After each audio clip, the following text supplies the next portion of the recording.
Football, bloody hell, ასე შეაფასა Sir Alex Ferguson-მა საკუთარი გუნდის გამარჯვება Camp Nou-ზე გამართული ფინალის შემდეგ. Ამ ფინალზე ბევრი დაწერილა, ბევრი თქმულა, თუმცა როგორც წესი მხოლოდ გამარჯვებულებზე. ჩვენ კი დღეს დამარცხებულებზე ვისაუბრებთ, ანუ 1998-99 წლების მიუნხენის Bayerns. არის ხულიგნების ბანდა, რომელსაც ყელში ამოუყვანეს. იმ წამს ესე ვუყურებდი და მინდოდა დამეხრჩო ჩემი ხელებით. ანუ იზახის რომ was erlauben Sturz. მე ვთვლი რომ მოგებული მაქვს ჩემი ხელებით. მე 99 წუთზე გავედიო და იქამდე ვიგებ. სითავხედის დონე სადამდე უნდა მივიდეს შენი რა. თან ვისეუნებია. მამა შენი ვარ. ვა, ეს ამბავი არ ვიცი. მთელი ოჯახიო ბულინგის მსხვერპლი ვიყავით დიდი ხანია. ფრედი მერკური ეკრანიდან თითქოს იქიდან გიმღერის და საქართველოში რა ხდება? შერცხვენილი იყო ცოტა რომ მომიგო რა, ანუ ერიდებოდა. ვერ ეგუება იმას რომ ეს მოხდა, იმიტომ რომ არ იმსახურებდა. არ უნდა დაამტრიოთ ეს 6 ნომერი, ეგ 6 ნომერი მე უნდა დავამტრო. ამ გუნდზე სასაუბროთ მოვიწვიეთ Bayern-ის დიდი კომაგი, ბრენდის დიზაინერი ერეკლე ინაშვილი, რომელიც ბევრი წელია უკვე გერმანიაშია, მუშაობია Sky-ში, DAZN გერმანიაში, თუ DAZN ესე უფრო უნდა თქვა, ალბათ გერმანულად უფრო ესე ჟღერს და ბევრი კუთხით შეხებია ამ კლუბს, ანუ ეგ ძალიან საინტერესოა, თან რომ ფანი ხარ და თან მე გიწევს რაღაც ხრივ, არ ვიცი, მუშაობა თუ თანამშრომლობა და ალბათ მაგ ისტორიებში ბევრი რამეს გავიგებ ჩვენგან. საერთოდ არ მეგონა რომ ამ მოვლენაზე ყველაზე დიდ დამარცხებაზე ფეხბურთში რომელიც ჩემი პირადი მაშინდელი ბავშვობის ტრაუმა იყო რომ მოვიდოდი და ესეთი ხალისით თანაც თავია თქვენთან ერთად ამას გავშლიდი კი ესეა მე ბავშვობიდან მიუნხენის Bayern-ის გულშემატკივარი ვარ და ჩემი ოცნება ალბათ იგახდა რომ ვცხოვრობ მიუნხენში 12 წელია რა და თან ბავშვობიდან შენი ოცნება რომ მიუნხენის Bayern-ია და მე უკვე აი ამ საფეხბურთო მექაში ხვდები, რაც მაშინდელი Sky იყო. Sky სპორტი, რომელიც გერმანიაში შევიდა, უკვე რაღაც ექსკლუზიური უფლებებით და გვერდზე მაგიდიდან ურეკავს შენს კოლეგას არიან რობენის მამა და ეუბნება, რომ იცი ხვალ ვერ ითამაშებს და უცოდ breaking news-ი რომ მიდის. აი ამ სამყაროდან ჩემთვის არის რაღაცა ერთი სიამოვნება, ხო თქვენთან ერთად აი ესეთი ფორმატში ესეთი ამბების გახსენება რა და ძალიან დიდი მადლობა რომ თქვენთან ერთად ვარ და უყურებ ამ გადაცემას და ჩემი ერთ-ერთი ფავორიტიც არის. გვიხარია. უცნაური ისინი ახლა მე მანამდეც მილაპარაკია რომ შაკო როცა ყავდა. დიახ, ბატონი შავო. შაკო ჩემი კლასელია. და ერეკლე და მე სკოლელები ვიყავით. და ამ დროს როცა ეს მოხდა, მაშინ მე მგონი ისე აქტიური სკოლელები ვიყავით 99-ში ხო და იმ გადმოსახედიდან მაშინ როდესაც ეს ყველაზე დამარცხების ფაქტი მოხდა, ვერ წარმოვიდგენდით ალბათ ეს ერთი რომ შეიძლება 26 წლის მერე ჯერ ხალისით ელაპარაკა ერეკლეს. ხო, ჯერ ბედნიერი ყოფილიყო. მე ამაზე ველაპარაკა საერთოდ სადაც გადაცემაში მზად იყავით და ამაზე გვესაუბრა. თუმცა როგორც მაგ თამაში დამტკიც და ყველაფერი შეიძლება მოხდეს. მე რაღაცა ტრამვის გადამუშავების ამბავიჩი. თერაპია. თან ეგეც კამშიზის ხო იცი ეს და შეიძლება მოუყვე. 91 წუთი იყო. კი, გავიხსენოთ უცებ გადავიაროთ ამ გუნდის შემადგენლობა, რომ ყველას გვახსოვდეს ვიზზე ვსაუბრობთ. ძირითადად 11-ეული ხშირად იცვლებოდა ჰიცფელდი მიმართავდა როტაციას, მაგრამ აი ჩატარებული თამაშებისა და წუთების ყველაზე ჭარბი რაოდენობით დაახლოებით ესე გამოდის. კარში ცხადია ოლივერ კანია, ლოთარ მათეუსი, ლიბეროდ, ტომას ლინკე, ბაბელი, შტრუნცი. რატო გვეცინება მაგას მე? ამას მე ალბათ იმედია გაჩვენებთ კი წესით შეგვეძლო. შტრუნც. ლიზა რაზუ ნახევარდაცვის დუო შტეფან ეფენბერგი და იენს ერემისი, წინ მარიო ბასლერი, ჯოვანი ელბერი და კარსტენ იანკერი.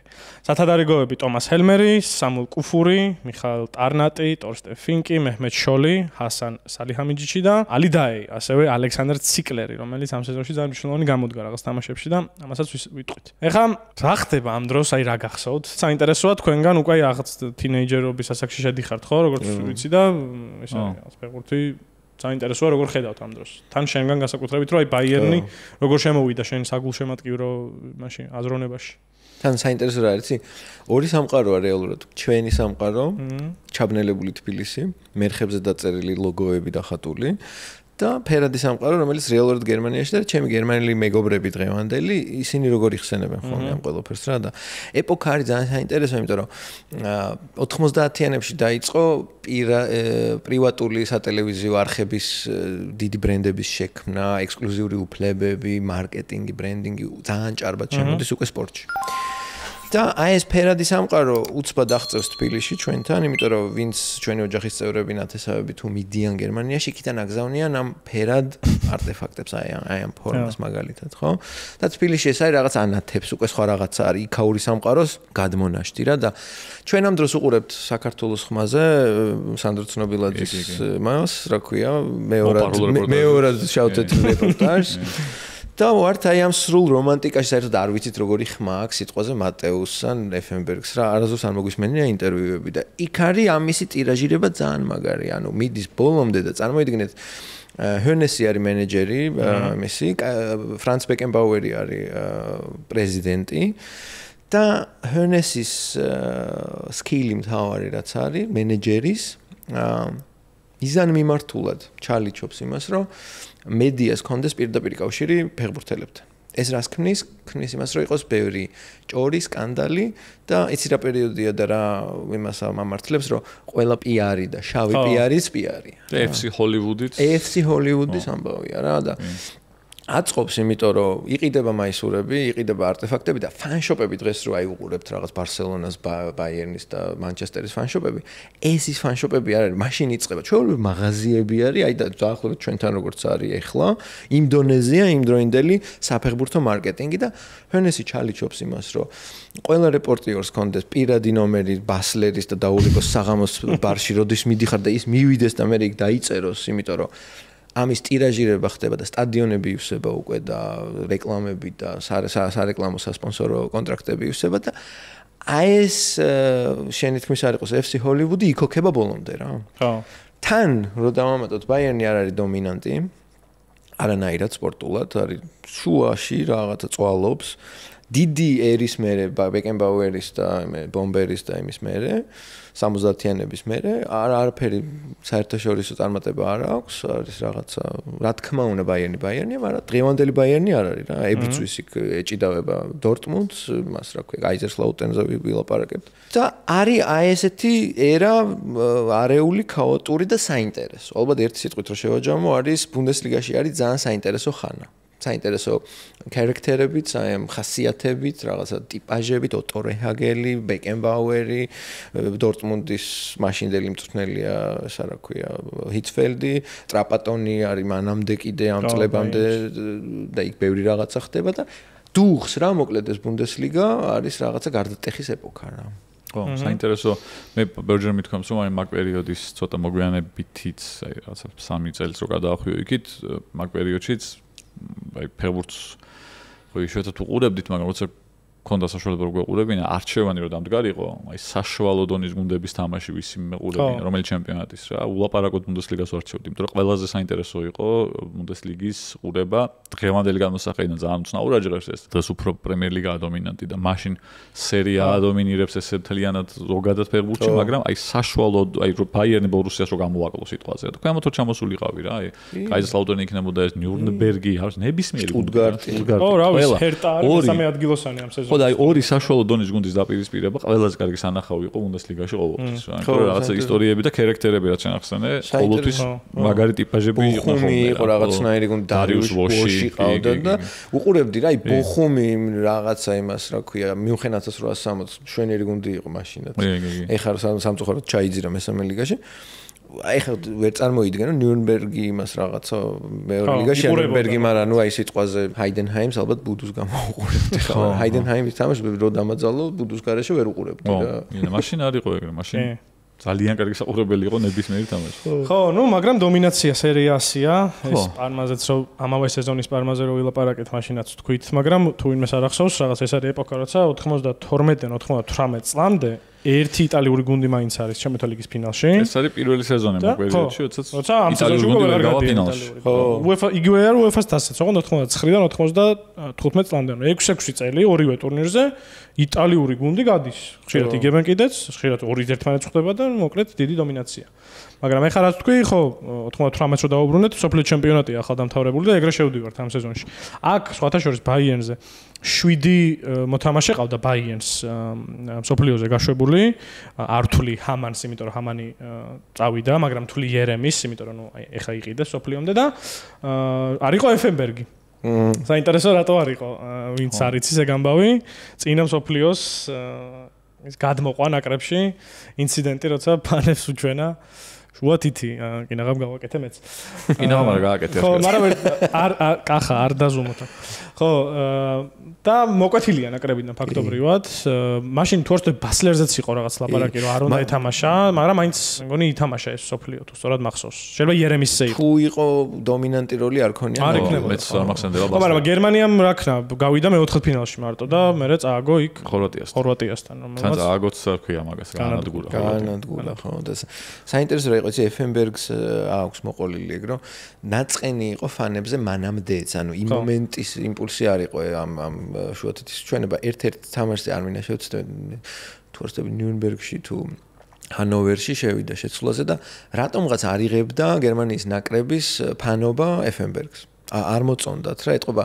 ხულიგნური იმიჯი ქონდა ისედაც bad boy იყო რაღაცა ყველაფერი მაგრამ არ ვიცი რატო თვითონაც ის იყო გულში ის ქონდა რა და უკვე რომ დაექცა ამერიკის მსოფლიო ჩემპიონატზე თელ გერმანიის ნაკრებს თავზე ყველაფერი ამან და გამოცვალესთან ამას ნერვებმა და ნუ იქ რეალურად თავის ისტორია ამ ჟესტით გამოჭედა რა იმიტომ რომ მეტი დრო დარჩა საკლუბო ფეხბურთისთვის და ის პოტენციალი და ენერგია რომელიც უნდა გაენაწილებინა ნახევარი ნაკრებისთვის და ნახევარი კლუბისთვის სულ კლუბში დახარჯა და პრინციპში და მე ბედნიერი ვარ რომ კლუბისკენ დახარჯა საერთოდ გერმანიას აქვს ეს არ ვიცი სხვა ქვეყნებს თუ აქვს ხოლმე შეიძლება მაგალითად აინტრახტის ფრანკფურტის აინტრახტის ფანმა არ უგულშემატკივროს ნაკრებს და მარტო აინტრახტის კომაგიყო საერთოდ არ აინტერესებს ხვალ ვისე თამაში იმიტომ რომ იწვის რომ ახლა გერმანია ალბანეთი აი არ მაინტერესებს რა იმიტომ რომ იქ ჩემი შეიძლება ორი ფეხბურთელი იყოს აინტრახტიდან დანარჩენი კი და ჩემი მტრები არიან რა იმის დორტმუნდის და ბაიერნის ფეხბურთელებით სავსეა ხო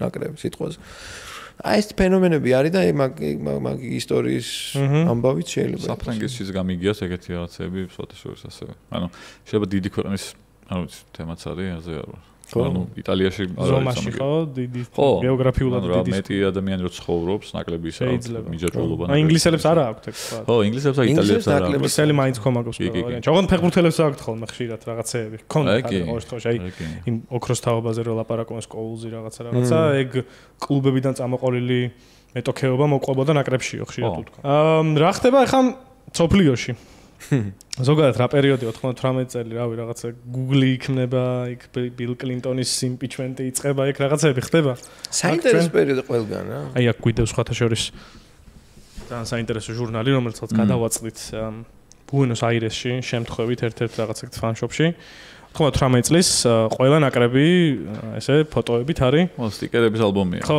სპანინი რა სტიკერების ალბომია რომელიც ანუ რო გადახედავ ისეთი მოთამაშეები ყავს ყველა გუნდს ანუ ვიღაცას მაინც იცნობს სულ არ კონდეს ეს და ანუ აი დიდი ეპოქაა რა რაღაცა ფეხბურთელებს ერთი ბევრჯერ გვითქვამს და მეც მithქვამს ბევრჯერ რომ ეგ ჩემპიონატი შეიძლება მაქროს საუკეთესო იყო მე რასაც მოვესწარი გულისხმობ ვარსკვლავების რაოდენობას 98 ხო აი საშუალო დონის გუნდებიც რო აიღო იუგოსლავია რუმინეთი რა ფეხბურთელები ყავთ კოლუმბია და შემდეგ იმაზე აღარ მაქვს ლაპარაკი ტოპ 8 ნაკრებს მიიღავდა და პლუს კი პორტუგალია არ იყო ამ ჩემპიონატზე რომელიც ასევე კაი გუნდი იყო შემოდგენილთან.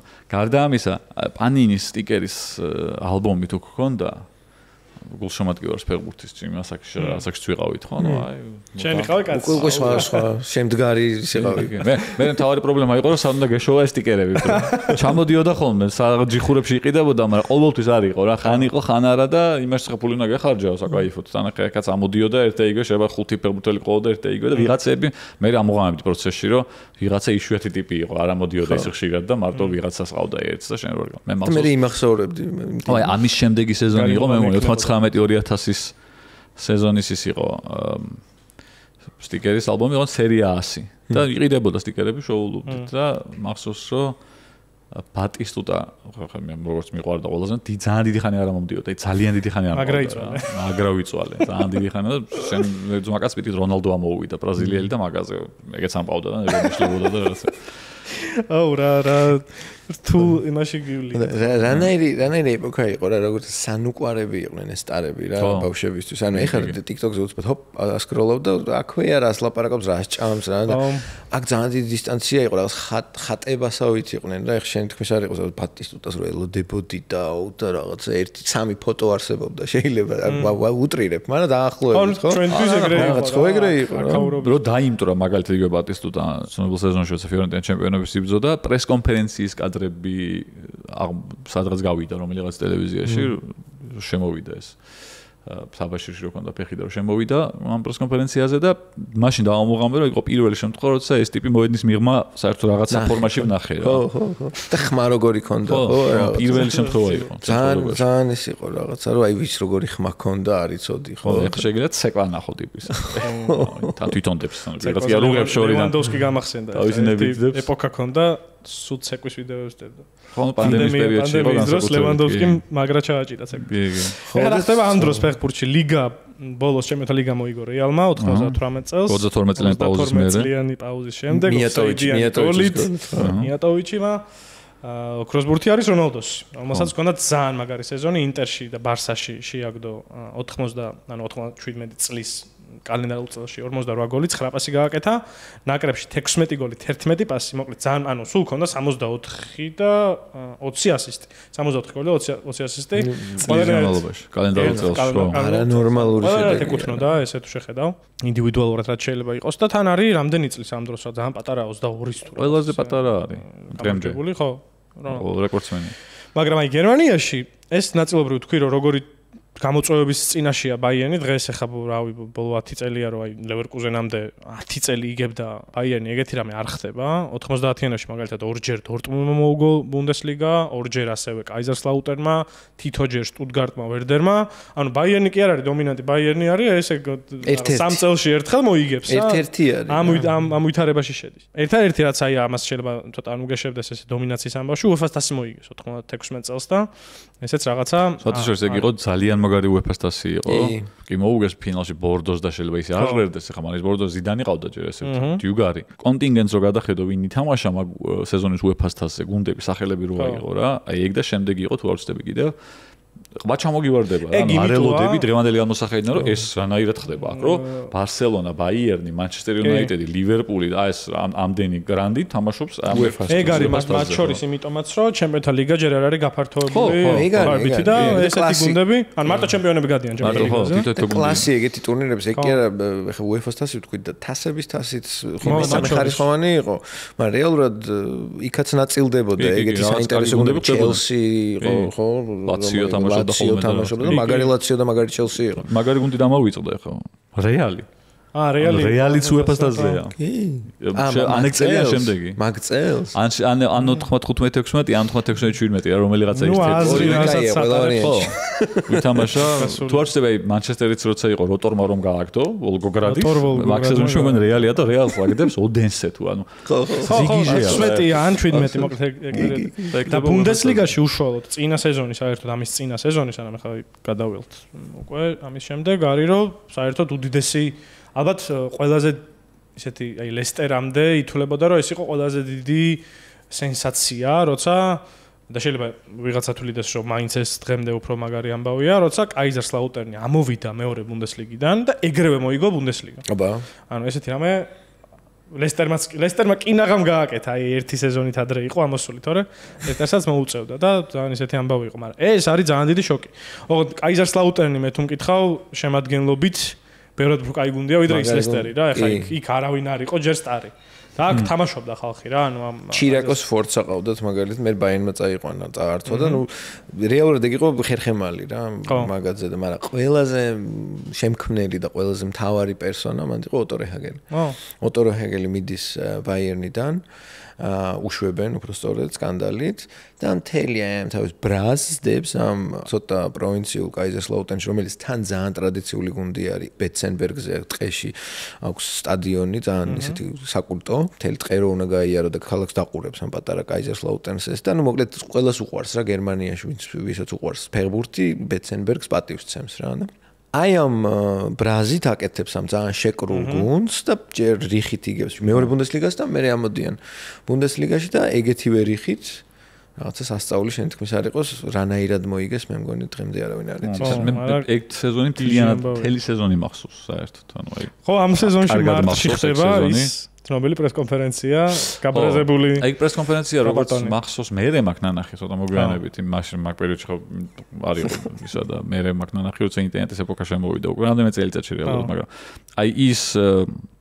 Kaiserslautern-ის ეს მოგზაურობა ჩემპიონ მეორე ბუნდესლიგიდან რომ გადმოვიდნენ და რომ მიდიან ჩემპიონებს, იმიტომ რომ გაზეთები, აი ჯანელას აქ ნათქვა, მე გიორგი ჯანელიძეს რომ მაშინ გაზეთებით ვიცოდით ფეხბურთიო ძირითადად რა და გაზეთები უკვე აქტიურად არის და შესაბამისად ვიცით უკვე რა ხდება და Kaiserslautern-ი გადმოსულია და მთელი სეზონი ვადევნებ თვალს რა შეიძლება ყოველთვის თამაში ვერ ნახო, თუმცა იყო ხოლმე თამაშებიც რა იგივე ოლოფ მარშალიც ხა მაკედან მახსოვს ხო ვიზუალურად სულაშებიანი ძალიან ესეთი significant რასაც ვიზახდე და გამახსოვდება რა არა უფრო აი რაღაც ტრამვაის ბრძოლი ან ტაქსის ბრძოლი უნდა იყოს რა ეგეთი ტიპი იყო რა ეგეთი ტიპი არ საფეხბურთო ვარსკვლავის გარეგნობა რაღაცა არ ქონდა მით უმეტეს იმპერიის ვარსკვლავები რაღაცით გარეგნობით გამოირჩეოდა ყოველთვის რაღაცა ჩვეულებრივი ტიპი იყო აი მეზობელი შეიძლება და ყოფილიყო შენი რა თელი გუნდი ეგეთი ტიპი ჰარი კოხი ყავდათ კიდე რაღაცნაირი გარეგნობა ქონდა აი ცოტა 80-იანების ბაში რა მაგიტომაც მოიგეს ხო აი ეგეთი რაღაცნაირი უბრალო ამბავი იყო მაგრამ ლიგაზე ბაიერნი ვარდება დორტმუნდთან მეოთხე ფინალში ანუ წინა სეზონში და აი მარტში უკვე ეს პრესკონფერენცია ვახსენე როცა ტრაპატონი გაცეცხლებული გამოვიდა და აყენა ეს მიკროფონი თან ფეხზე იდგა რაღაც უცნაური პრესკონფერენცია თავზე დაახურა მთელ ბაიერნი ხო მოკლედ გაგიჟდა სარიელ ბოთლები ეძახა სულ ფლაშელერ ხო თან აუ ძალიან სასაცილოა იტალიური და გერმანულის აქცენტების მიქსი ეს არის რაღაც საოცრება ესეთი და ეგ ინტერვიუ ეგ პრესკონფერენცია რომ ნახო ეხლა და გერმანული თუ იცი ანუ იმდენად ემოციებში რომ სიტყვებს ვერ ანუ შინაარსი ვერ გამოგაქვს რა უბრალოდ ხვდები რა ზელაპარაკობს რა და ერთ-ერთი ყველაზე მაგარი პასაჟი მაგ პრესკონფერენციაზე შტრუნცი ანუ იზახის რომ was erlauben Strunz ანუ რის უფლებას აძლევს თავს შტრუნცი ეს დიდი ანალიზის მერე ვიბჭეს რა უნდა და იმის თქმა უნდა რომ ესო სუდამტრეულიაო შტრუნციო რა რომელიც ის არის რა ერთ-ერთი მნიშვნელოვანი ფეხბურთელი მაგრამ სუდამტრეული არასდროს არ თამაშობდა მაგასო რა გონიაო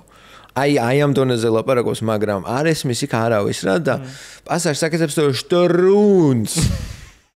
Strunz ist 2 Jahre hier gespielt sein Spiel. Ist immer verletzt. Was erlaubt Strunz? Letzte Jahre Meister geworden mit Amman, der Liga. Dieser Spieler war der Spieler. War Meister geworden. Ist immer verletzt. Hat gespielt 25 Spiele in diese Mannschaft, in diesem Verein. Muss respektieren die anderen Kollegen, aber viel nette Kollegen. Stellen Sie den Kollegen die Frage. Da აი წერან რომ ახსენეთ ეს ბრენდი მარკეტინგის და PR-ის ეპოქა გერმანულმა კომპანიებმა ეს Strunz გაბრენდეს და რაღაც ლიმონათებს დააწერეს. ძალიან კაია. და თვითონ Strunz-ი ეს ტომას Strunz-ი ლაპარაკობდა რომ მთელი ოჯახიო ბულინგის მსხვერპლი ვიყავით და დიდი ხანიო რა. ანუ რომ გავივლიდითო ვიღაც ჩემი ძმა ან ვიღაცა რომ გავივლიდო მე აზალ Strunz აი ეს ბულინგი იყო რა. თან ასაიდან მოდის ეს პრესკონფერენციებსაც აქ ნახე მახსოვდება რომ რაღაცა ლაპარაკობს მორჩება და უცებ პაუზა აქვს და შუაში მაგ მომენტში მე როცა Ich habe fertig ამბობს რა მე მომორჩიო რა ოღონდ არასწორად ამბობს გრამატიკულად რა უძღოდა მაგას წინ რომ გააგიჟეს ეს კაცი რა რეალურად ეს იყო წარმოიდგინეთ აი Lamborghini რო წარმოიდგინო ან რაღაცა იტალიური დახვეწილი პროფესორი ჯენტლმენი კეთილშობილი ეს ფეხბურთის ორთოდოქსი რა და ეხა ბაიერნი ბევრისთვის არის დისციპლინა და გერმანია და რაღაცა მაშინდელი ბაიერნი ხნელა არის ხულიგნების ბანდა, რომელსაც ყელში ამოუყვანეს ეს პროცესი საერთოდ და ეგ პრესკონფერენცია არის რაღაც ადუღებული ჩაიდნის ის არის რა, აი რა მთელი სეზონი გააგიჟეს და უკვე მიხვდა რომ შედეგებით შანსი არ აქვს და მოდი რას გავაკეთებ დავახურებ და კარს გავიჯახუნებ რა და იქცა პრესკონფერენციების სიმბოლოდ ხო მან თუ ამბობს მე რომ შაბათს მე ერთად მყიდიაო რა ესე უნდა გამოვიდნენ მოედანზეო და უნდა მოიგონ თვითონ ეს თამაში რა. მე ვარ მაინტერესებს. გადავიდეთ ახლა უშუალოდ ამ სეზონზე, რაღაცნაირად კარგი რეტროსპექტივა გავაკეთეთ როგორ მოვედით აქამდე და როგორ იწყება ახლა ეს სეზონი. ბაიერნი აკეთებს 5 ტრანსფერს, აძლიერებს ყველა პოზიციას პრინციპში, ის მოედნის ყველა გოლს. პირველი ცენტრალური მცვენი ტომას ლინკე მოდის უფასო ტრანსფერით, მოდის იენს ერემისი, თანაქალაქელიდან ეგ ნიშნავს ბარსელონიდან რეალში გადახვიდე მიუნხენში ეს არის ხო მოდის სტეფან ეფენბერგი მოდის ჰასან სალიჰამიჯიჩი და მოდის ალიდაი ეს ლეგენდარული ირანელებისთვის ლეგენდარული თავდამსხმელი რომელმაც რონალდო სანამ გადაასწრებდა იყო ბომბარდირი სანაკრებო იმით გოლებით ერთ ნაკრებში გატანილი გოლებით პირველი იყო 100-ზე მეტი რო გაიტანა ხო 108 თუ რაღაც ესე გოლი ძირითადად თავით ქონდა მე მგონი სამი კაცი წავიდა იერემის ერთიც უნდა დავამატოთ რომ ხო 1860-დან გადმოვიდა და მნიშვნელოვანი ფაქტია თან და ამ სეზონში თუ ზუსტად მახსოვს პირველივე დერბიში გოლი გაუტანა 1860 ეგრევე და თან არ ვიცი სხვა თამაში ხო რომ მე მგონი სხვაშიცაა კიდე გატანილი ერთი გოლი მახსოვს იერემისის ძალიან შორიდან რო ურტყავს და გააკ თუ ეხა დავფიქრდი ეგ შეიძლება ეგ გოლი შეიძლება მიუხედავად 1860 აქვს გატანილი ბაიერნის გარშე 1860-დან ცისფერი ფორმა ახსოვს ხო აი ეგ არის ეგ გატანილი აქვს ბაიერნის გარშე მაგრამ ამ სეზონში პირიქითაც გაუტანა შეუგდო მიუხედავად 1860 და იერემისი ვაფშე საერთოდ მოვლენა იყო ეხა ყველა გატუზო ვიცით რა ეგეთი ტიპაჟებიდან და რაღაც როიკინი არის რა და იერემისი თურმე შიდა ფეხბურთელების ამბიდან ვიცი რომ აფრთხილებდა მასში გასახდელში თანაგუნდელებს რომ არ უნდა დაამტრიოთ ეს 6 ნომერი ეგ 6 ნომერი მე უნდა დავამტრიო რა და ეჩხუბება ვინმე თუ დაამტრიოდა აი ეგეთი ტიპი იყო რა არანორმალური. ცოტა გადაბრუნებული, ხო. ვინით. და იერემისი მოვიდა ჰამანის შემცვლელად, ესე პოზიციურად ესე გამოვიდა, იმიტომ რომ ჰამანი გაიყიდა ნიუკასლში. ნიუკასლში 7.5 მილიონად და წარმოიდგინეთ, ანუ ჰამანის ერთი ტრანსფერით გაკეთდა 5 ტრანსფერი. იმიტომ რომ ამ 8 მილიონი ისე დაატრიალა ჰიცფელდმა და ბეკენბაუერმა და ჰიონესმა, რომ აი ეს ხალხი მოვიდა. გაიყიდა ასევე ნერლინგერი და რიციტელი იკითხება, ხო? რუჯერიო რიციტელი. წავიდა და ალიდაი ისტორია მის შემცვლელი იყო თავდასხმაში. ანუ ჯამში წარმოიდგინეთ 1 მილიონი მეტი მიიღო ბაიერმა, არა და 5 ფეხბურთელი იყიდა, ანუ ისე აწარმოა ეს. ძალიან კარგი ფეხბურთელები. მაგარი, ხო, 5 ძალიან კარგი, ანუ ყველა გამოიყენა ამ სეზონში თან. და ეხა როგორ დაალაგდა მე ეს გუნდი. თამაშობდა ძალიან საინტერესო, ესე ვთქვათ, ტაქტიკური მეთოდით, რომელიც თანამედროვე ფეხბურთში აღარ გამოიყენება, ეს არის ლიბერო. ალბათ მათეუსი იყო ბოლო ლიბერო, ხო, ალბათ ეგრე იყო რა, აღარ იყო ფეხბურთში მისნაირად ესე მცველების უკან მოთამაშე ფეხბურთელი და ძირითადად 5 მცველი გამოდიოდა რა, ასე იყო მათეუსიანა, მაგრამ ძალიან საინტერესო იყო ის, რომ ნუ ორი თავდამსხმელი იყო, კლასიკური ორი თავდამსხმელი ამ ბაიერნში, თარგეტმენი მაღალი ჯანიანი, თან ესეთი საყვარელი განსაკუთრებით გერმანული გარეგნობის მქონე კარსტენი ანკერი და მოძრავი ტექნიკური ჯოანი ელბერი, რომელიც სამწუხაროდ ტრამვას იღებს მარტისკენ. მერე ამათ უკან იყო ეფენბერგი და იერემისის დუეტი, რომელიც ჭამდა ყველას და ყველაფერს და უკან კიდე ამათ თუ გაცდებოდი, კიდე 5 მცველი იდგა და ძალიან რთული იყო ამათთვის. თან იერემისი ხო ეგ ტიპი თქვით რა და არც ეფენბერგი იყო ბულკი რა. არა. აი, ჩემი საყვარელი მომენტია, ნახეთ ყველამ ეფენბერგის ვარდნა როიკინის წინააღმდეგ, კუთხურის ალამთან. მე მხარსაც ურტყავს. და აი იგრძნობა ორი ძალიან დიდი მოთამაშის. ეხლა ალბათ იქ კომენტარებში წერია ხოლმე ვიდეო თუ იდება სადმე რომ ეს რო გაუკეთო, არ ვიცი ვიღაცას ბრუნო ფერნანდეში იქ ტირილს დაიწყებს მოკვდება. მართლა ეგრე არის, ანუ მართლა ეგრე არის.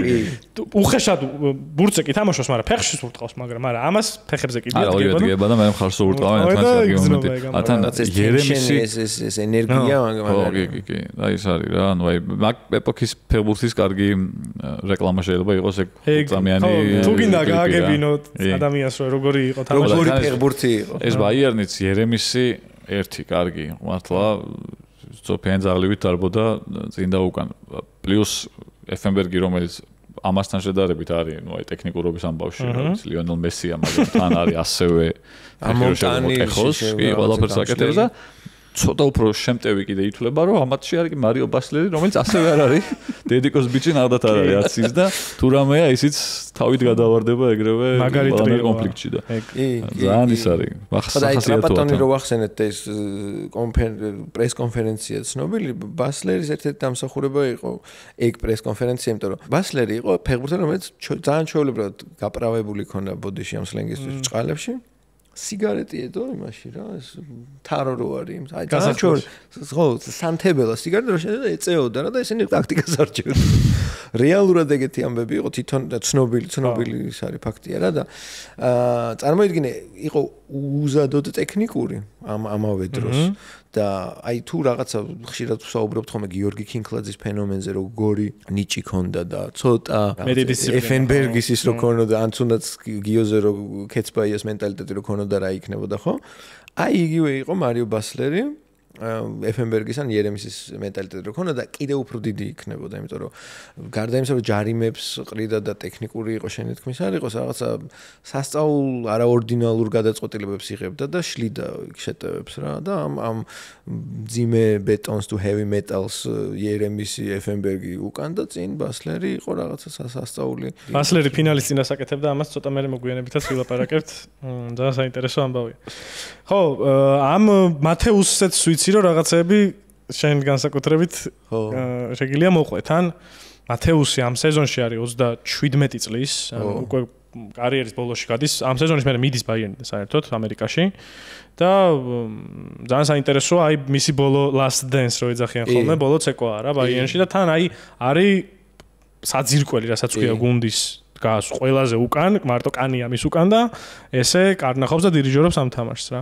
თან ახლა მატეუსზე რო ვლაპარაკობთ, ყველას მატეუსი წარმოუდგენია და არის კიდევაც ну აი მარადონას ეპოქაში ნათამაშებია კი, მაგრამ აი ოდნავ ნაკლებია, აი რაღაც ერთი მცირე საფეხური თქვა მაგათ ოქროს ბურთი აქვს მაგრამ დიდი ფეხბურთელია რა ანუ ძალიან დიდი ფეხბურთელი 90 წლის სოფლიო ჩემპიონია კაპიტანია ხო მატეუს მოსდის ძალიან მძიმე ტრავმა კოჭის ტრავმა თუ არ ვცდები გლადბახთან 95-ში ხო და მისი კარიერა დგება კითხვისნის ქვეშ რეალურად აი მაშინ მაგის ხასიათმა განაპირობაო რომ დაიწყო ისე ვარჯიშიო და თავისი თავი გამოიგონა თავიდან ანუ ეს ლიბეროს პოზიცია რაც ჩვენ ახსენებ არისო მისი ტიპიური 10-იანი იყო ტიპიური ნახევარდაცვის ცენტრი რაღაცა რა და გამომდინარე ასაკიდან და გამომდინარე თავისი უნარებიდან ამ ლიბეროს პოზიციას იგონებს და არის ძალიან წარმატებული 27-38 წლის არის ამ დროს და მოდი ვთქვათ რომ ამ გუნდის ყველაზე მთავარი ფუნდამენტი გარდა იმისა რომ ბევრი ვილაპარაკეთ ეფენბერგზე და იერემისზე მატეუსის გარეშე ამ გუნდის წარმოდგენა და აი ამ უჩვეულო ფუნქციის ლიბეროს წარმოდგენ გარეშე არ გამოდის რა და ძალიან თან ის არის ხო ერთ-ერთი ყველაზე აი როგორც ორნაირად შეგიძლია დაინახოს ფინალი მანჩესტერთან ფინალი რომ არის ცვლილებები ერთის მხრივ შერინგემი სულშერის გამოყვანის და მეორეს რომ მათეუსის გაყვანის ანუ ეგეც მნიშვნელოვანი ნაწილია იმიტომ რომ ჩაბეჭდილი გვაქვს ყველას რომ აი მათეუსი რომ არ გასულიყო რა მოხდებოდა ხო კაცმა არის და ეგ მქონდა ბედნიერება მაგ პირადად ვკითხე მათეუს რაღაცა შეკრება იყო ჩემი ბავშვობის ტრავმა არის ერთ-ერთი მეთქი რაც მოხდა მეთქი და რანაირად მოხდა რომ აი ეს დაცვის ბურჯი და ფუნდამენტი გუნდის 1-2-0-ს კი არ იგებ 1-0-ს იგებ რა ეს ყველაფერი შეიძლება მოხდეს ნებისმიერ დროს კი არ ჩანდა იმ თამაში რომ რამე შეიძლება მოხდეს მაგრამ და რას პასუხობს დავიღალეო და მერჩივნაო დაღლილზე შეცდომის დაშვებასო პატიოსნად გერმანულად მეთქვა რომ აღარ შემილიაო რა და იმანაც გამოცვალა იმან ჰიცფელდმა რა და მე მიდის ამბავი რომ ჰიცფელდმა რატო გამოცვალა რატო შეიყვანა ტორსტენ ფინკი რომელიც იყო ამპურით საყრდენი მე-6 ნომერი და საშუალო დონის საყრდენი მოდი ვთქვათ ყველა დროის მაშინ არაფერი რა ცენტრალურ პოზიციაზე მატეუსის მაგრად როცა სკამზე ზის ტომას ჰელმერი რომელიც არის 96 წლის ევროპის ჩემპიონი ძალიან გამოცდილი მცველია ძალიან გამოცდილი როლის მცველი რა და მანჩესტერთან ჯგუფურ ეტაპზე ისე ცუდად ვითამაშაო გიგზმა ისეთიბე მიქნაო რომ ჰიცფელდი გაბრაზდაო და მთელი ლიგა აღარ მათამაშაო და აი ჰელმერი ყვება ამას ჰელმერი ყვება რა ანუ მთელი ამბავი რატომ მოყვევი რომ რამდენად სწორხაზოვანი მაინც მიდგომებია ანუ კი თამაშა ისეთი თამაში ჯგუფი მაგრამ შემოიყვანე რა დალოცვილი თან ცოტა ამაში უფრო უკეთიცი სამპოზიციაზე უფრო უკეთიცი სამპოზიცია ან შენს მატეუსი რო ხარ გაიჭირვე რა ან მართლა მარტო იდექი იმიტომ რომ არ ვიცი მე მგონი საუბრობდით ამაზე რომ მანჩესტერმა იგნორა ესეთი ფიგურა გავიდა და უკვე მარტო იმის არ ყოფნით ხდება ეს მენტალური ცვლილება მანჩესტერში. ნანახი მაქვს ჩემთელი ჟურნალები რო ანდრეშენს. სახე ამის ცნობილი ინტერვიუზე ამბობს. ხო ჟურნალში ერთ-ერთი ეპიზოდში ყვება ამაზე ფინალზე და ამბობს ეგეთ ფრაზას რომ ჩემი გასვლის მერე მანჩესტერმა მეტი თავისუფლად იგრძნო თავი. და ცოტა თარგმანში დაკარგული ამბავია, იმიტომ რომ გერმანულად ლაპარაკობს და ინგლისური სუბტიტრებით ვნახე, მაგრამ იქ respect სიტყვაც არის ნახსენები, რომ ცოტა ეგეც დაიკარგაო მანჩესტერის ხარჯს. მოწიწება, მორიდება რაღაცა ეს შეიძლება რა. ეხლა შეიძლება ეგ არ უთქვამს, მაგრამ აზრი ხო გასაგებია, რომ ამის გასვლამ ხელფეხი გაუხსნა კიდევ. სითავხედე მოემატა, აი როგორც ომში რომ მეფე და გენერალი თან ახლავს ჯარს რო ამოტივირებს, აი დაახლოებით ეხლა ძალიან უტრირებს შეიძლება, მაგრამ ეგ არის. ანუ რაგონიც ქონდა მათეუსი ხო თუნდაც თან რა არის კიდე მაგარიან ბაიერნში და როგორი გუნდი იყო რა, რომ ცალკე ეფენბერგი 30 წლის არის ამ სეზონის სტარტზე ეფენბერგი ხო არ არის პატარა ბიჭი ის კი არა რა გამო ფიორენტინაში აქ ნათამაშები გლადბახში აქ ნათამაშები და იქიდან არის მოსული და ბაიერნშიც აქ ნათამაშები ადრე ხო პლუს მარიო ბასლერი რომელიც ასევე ძალიან გამოცდილი ფეხბურთელია თავის ავტორიტეტით და აი ამ ავტორიტეტებში იქნება ეს იგივე იანკერსაც აქვს ავტორიტეტი ჰელბერის შტრუნცი თუნდაც შტრუნც ეგ ტიპები და უცებ აქ ყავს კიდე მათეუსი რომელიც ამაძე ყველაზე ზემოდან დგას კიდე და კანზე ზემოდან დგას და კანი არ დაგავიწყოს ხო და აი ამ ბაბელი თუნდაც მარკუს ბაბელი აი ამ ყველა ტიპზე ზემოდან კიდე მათეუსია და ეს ტიპი რო გადის ხო ნუ ძალიან ასაკში იყო უკვე საკმაოდ იმ დროსთან ფეხბურთს მატეუს ხო პირველი ტიპი იყო რაც მახსოვს მე რაც ნახე რომ მე 5 მსოფლიო ჩემპიონი რო ითამაშა ხო ხო იმიტომ რომ კარბახალი იყო მეკარე მექსიკელი ერთი და მეტი არავინ არ იყო და ის იმას ნათამაშები ქონდა ორ-ორი თამაში ვარდებოდა მე ის მექსიკაო და ეს გადიოდა ლამის ყველგან ფინალში საბოლოოდ ისე გამოვიდა რომ აი როგორც ჩვენ სულ გვახსოვს რომ ზლატან იბრაჰიმოვიჩმა დაამთავრა კარიერა რომ ლიგა არ მოუგია, რონალდომ დაამთავრა ბრაზილიელმა კარიერა რომ ლიგა არ მოუგია, ლოთარ მათეუსი ასეთი ტიტულოვანი ფეხბურთელი, ამდენი რაღაცა აქვს მოგებული, მაგრამ დამწუხაროდ 2 წლის თავზე ბაიერნის მოგებული ლიგას ვეღარ მოესწრო. იმას ვერ მოესწრო და ხო, ნუ 87-ში აქვს ფინალი წაგებული ასევე პორტოსთან. იქაც კამბექით. ხო. და მე ეხა ეს ფორმატი გვაძლევს მაგის საშუალებას რომ სპეკულაციებში რომ შედიხარ ხოლმე რო არ გასულიყო და აი ეხა რომ მკითხო რო არ გასულიყო მე მაინც მჯერა ჩემი სუბიექტური რომ არ მოხდებოდა ეგ სასწაული რა.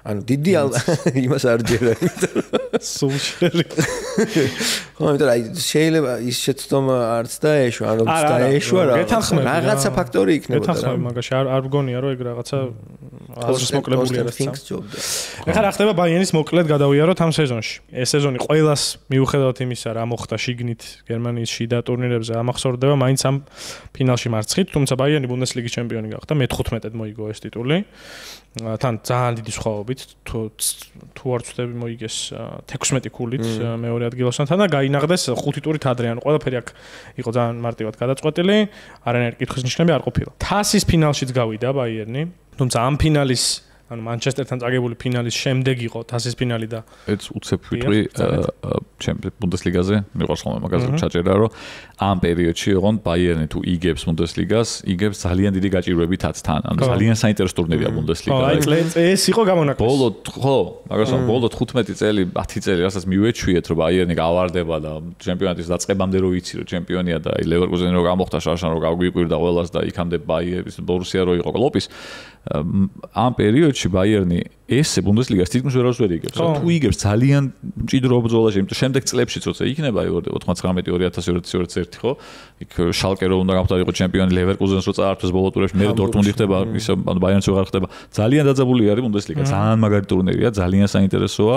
ყველა თამაში ძალიან თანაბარია, როგორც წესი, იშვიათი გამონაკლისებია, რომ ვიღაცას დიდი ანგარიშს უგებს და ჩემპიონატის პლანად აი ეს სეზონი ამ მხრივ არის ძალიან უცნაური, რომ ბაიერნი აი ესე დომინანტურად იგებს ბუნდესლიგას. ხო, რაც შეუძლია ამბავი არ არის. მაგის თქმით. აი მაგას ალბათ აი ნუ ერთი გამოვლინება იმ ამ კონკურენტულობის არის ბომბარდირებში.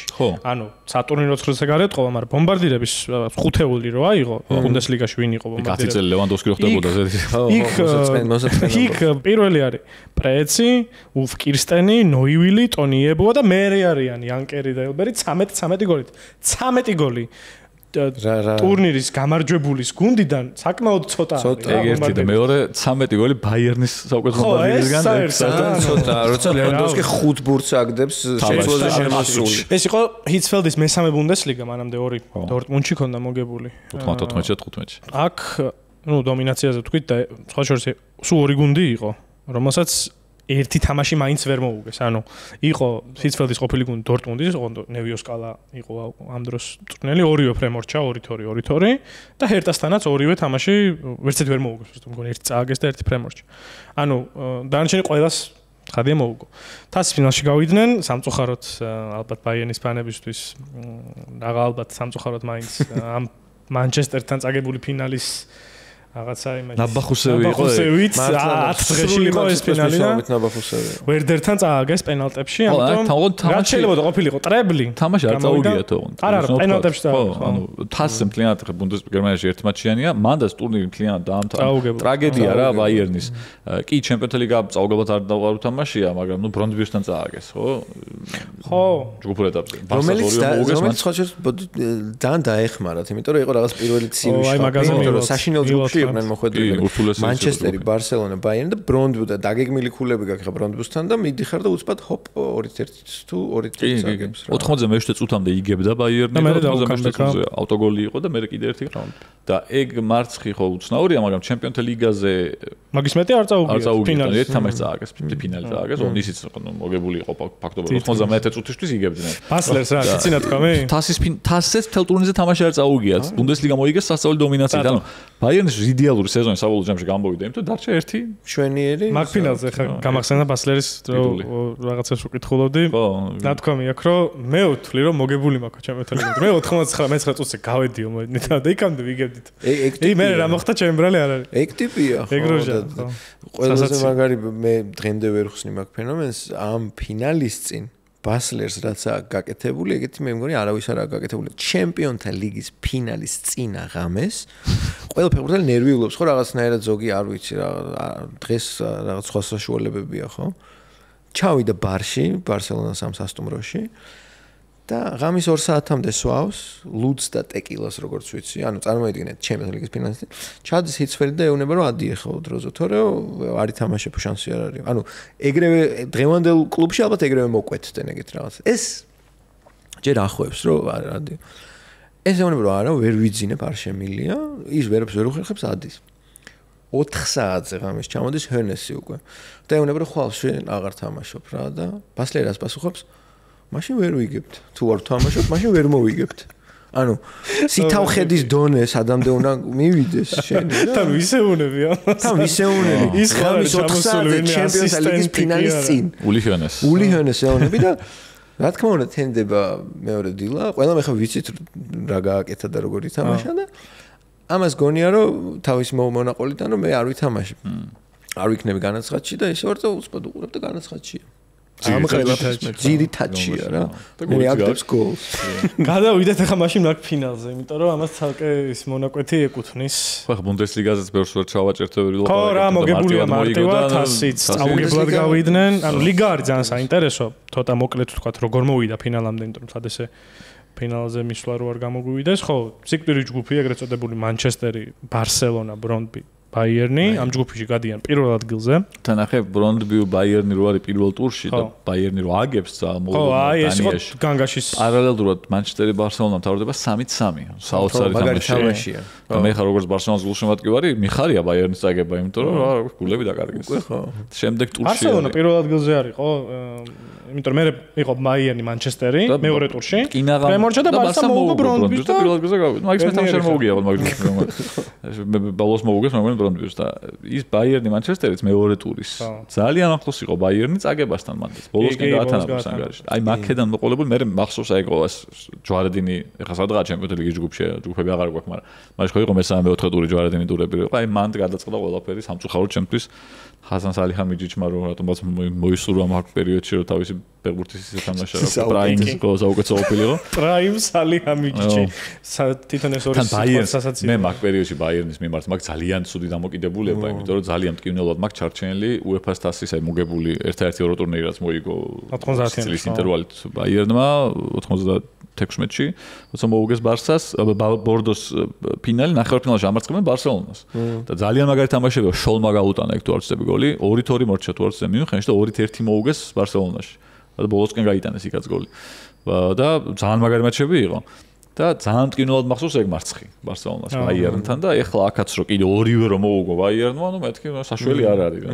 მე მოვიდა ისიც უბედურებას არ შვიდ ნოლი მორჩა მაგრამ მე ამაზე არ ვისაუბრებ. ხოჩერს ეხა მენიშნა ტატოსის შოუზე წეგან საუბრობდით ბასლერზე, ფენბერგზე, მატეუსზე, კანზე. შოლი ახლა და იმსახურებდა იმიტომ რომ სკამის მოთამაშე გერმანულ ფეხბურთში რა, ოღონ მგონია რომ ბოლომდე არ გახსნილი და ცოტა რაღაც ტრაგიკული ტიპი იყო და მქონდა ეგეთი ისტორია რომ კარლსრუედან წამოიყვანა ბაიერნმა და მეჰმედ შოლი ხო ყველას რაღაცა ხვდებით რომ რაღაც მიგრანტული ამბავი უნდა კონდეს. მამა ყავდა თურქი რომელიც ერთ-ერთ თამაშზე მივიდა, ანუ არ იცოდა მისი არსებობის შესახებ და უთხრა რომ მე მგონი ფენერბახჩეს ეთამაშებოდნენ თუ არ ვცდები. მამა შენი ვარ. ვა, ეს ამბავი არ და ამის ის ჰქონდა ამ ანუ პირად ბედზე ძალიან იმოქმედა რა მის იმაზე, იმიტომ რომ ძალიან კოლორიტული, შვაბური, კარლსრუული, ბადენური ბოდიში არ გამიგონია არავინ. ბადენური, კარლსრუელი აქცენტი აქვს, კოლორიტი აქვს, იუმორი აქვს, ცოტა მოხულიგნო ტიპია, გოგოებს ევასებად ტიპია.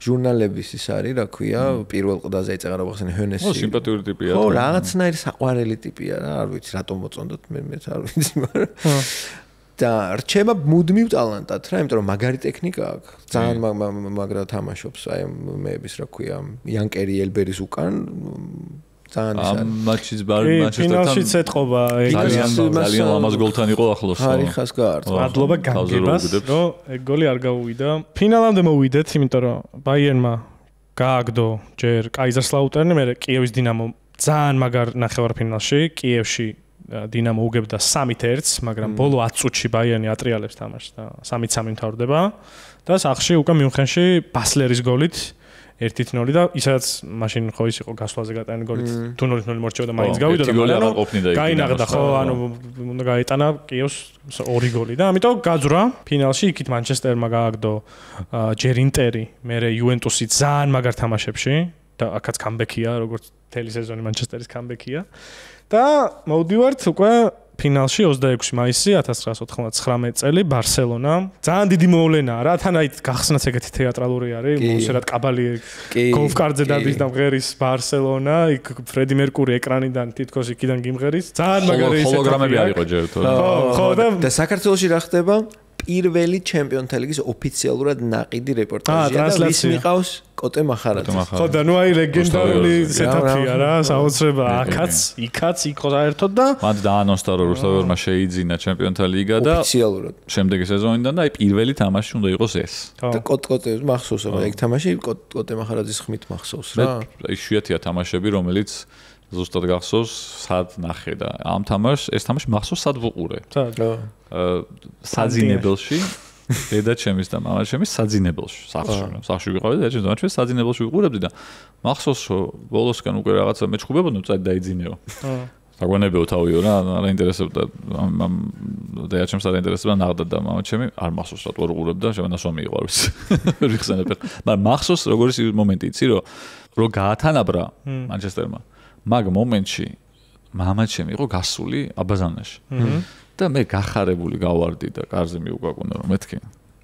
დამატებითი დროა კიდე 9 საათი არსად არ მივდივარ თქო და შევბრუნდი და კუთხურს აწვის მანჩესტერი. მათ გოლი რო გავიდა მეორე თავიდან პირველი წამი მეგონა გამეორება ხო არა თქო ეგეთი ვარ იყო. აი ხა ეგ ძალიან სასაცილოა რომ აი ეგ მოგივიდა ზუსტად რომ გავარდი, გამოვარდი და კიდე კუთხურია და რატო? ის მომენტი უსინდისო ვიყო. ო, რეპორტაჟის მომენტს გულისხმობ. იმას კი არა რომ გამეორებებმა გადაფარა. რეპორტაჟის მომენტი გამეორებებს აჩვენეს გოლის და მე გამოდის კადრი და ბაიერნი ათამაშებს ცენტრიდან ბურთს. და მე იკარგება მალევე და მე მოდის ეს შეტევა მანჩესტერზე და კუთხური ინიშნება. აი ეგ მომენტი წლების მერე ვნახე. სამ ნახა.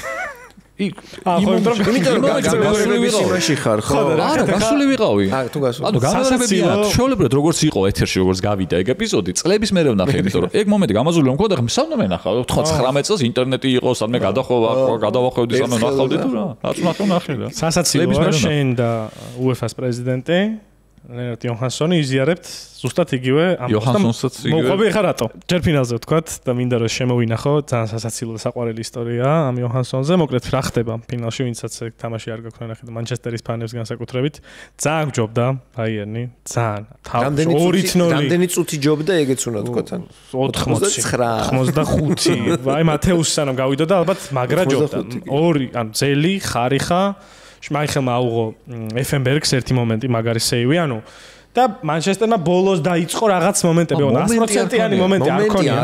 ურტყავდა სულშერი, შერინგემ არ კანი საიმედოდ იდგა. ასევე ჩვენი გუნდის მეგობრებამ კამაჩი თუ შეხოთ ხოლმე ბაიერნის ფანებთან ახსენეთ აუცილებლად მანჩესტერელებო, რომ დისკვალიფიკაციის გამო ფინალს ტოვებდა როი კინი და პოლ სკოულზი. ეს ძალიან მნიშვნელოვანი ამბავია. დევიდ ბეკემი თამაშობდა ცენტრში. და ბლონკვისტი იყო ძირითადად. და ხო, ანუ აი შეგიძლიათ რომ ცოტა მსხვერპლის პოზიციიდან მივუდგეთ ამ ყველაფერს ძალიან დაგეხმარება. მსხვერპლის პოზიციო არაფერი არ არის თქვენთან. მოიგო გუნდმა და ეგეცა. ხოდოთ გება მოკლედ დამატებული დრო, ფერგი აკეთებს ორს შეცვლას, უშვებს მოედანზე შერინგემს, სულშერს და უბრალოდ ყველა წინ ჩაწოდებები, ქაოსი, არაფერი გეგმა არ არის. გარი ნევილის ჩაწოდებას ეფენბერგი იგერიებს და პირველი კუთხურია ბეკემის საოცარი ჩაწოდება, შმაიხელი ჩარდის რაღაცა. მოკლედ ძალიან ისეთი გოლია რა, არ უნდა გადიოდეს, რაღაც სისულელები ხდება, ვერ იგერიებენ. აი ეზოში რო გავა რაღაცა. ხო, ეზოს გოლია. და ესე გადის გამათანაბრებელი გოლი და რა ხდება ახლა ნახე. თამაში ტაბლოზე რო აწია მეოთხე არბიტრმა 3 წუთი დამატებული დროისა. იოჰანსონი, რომელიც VIP ლოჟაში იჯდა, სხვა მაღალ ჩინოსნებთან ერთად, პრეზიდენტებთან ერთად, იმდენად დომინაცია იყო, როგორც შენ აღნიშნე ბაიანის, რომ აი არავის არ ეგონა, რომ ეს შეიძლება კამბექი აქ მოხდეს. იოჰანსონი დგება და კამპნო ალბათ ყველას მოიხსენება, როგორი მაღალი სტადიონია, იქ ფეხით ჩაერბინა მინდორზე, ეგრე არ ხდება. ჩჯდება ლიფტში და ეს ლიფტი დაახლოებით 1 წუთი მიდის ქვემოთ. და იოჰანსონი ხსენებს, რომ გამოვედიო. სხვა შორის ბევრი ამბობს, რომ თასზე აბამდნენ უკვე ლენტებს ბაიერნის ფერებში, უფრო ღია წითელში. და ანუ გამარჯვებულია ბაიერნი ამ რწმენით ჩადის. და ამ სიტყვებით ამბობს მაგიტოა საინტერესო, რომ გამოვედი და ხედავ, რომ ესენი ტირიან და ვინც წააგო ფინალი, ისინი გიჟებივით დარბიან წევკავენ და უხარიათო და გამოშტერდა ეს იოჰანსონი რა მონდრო გამაზდა ყველაფერი რა. შერინგემი ანუ UEFA-ს პრეზიდენტი. ხმა გაიგო ლიფტში, ყვება რომ ხმა გავიგეთო, მაგრამ ვინ გაიტანა და რატო და როგორ ეს ვერ გავიგეთო და გამოვედი და კუთხურია, მეორე კუთხურზე გამოვედი. ზუსტად შენაირი სცენარი აქვს. ოღონდ იმან პირველი გოლიც გამაზა, იმიტომ ლიფტში იყო. გამოვიდა და დაინახა რომ სულ შენმა მეორე გაიტანა და მანჩესტერმა მოიგო თამაში. და გაგიჟდა. და ეს რატო არის უდიდესი ამბავი ეს ფინალი, იმიტომ რომ კი კამბექი ესე თუ შეხედავ, უფროსთან მეჭდავი ლივერპულს აქვს, იმიტომ რომ სამბურთიანი სხვაობა აღმოფხრეს და იქაც დომინაცია არა ნაკლები იყო, მაგრამ აქ ყველაფერი მოხდა დაახლოებით 120-150 წამში.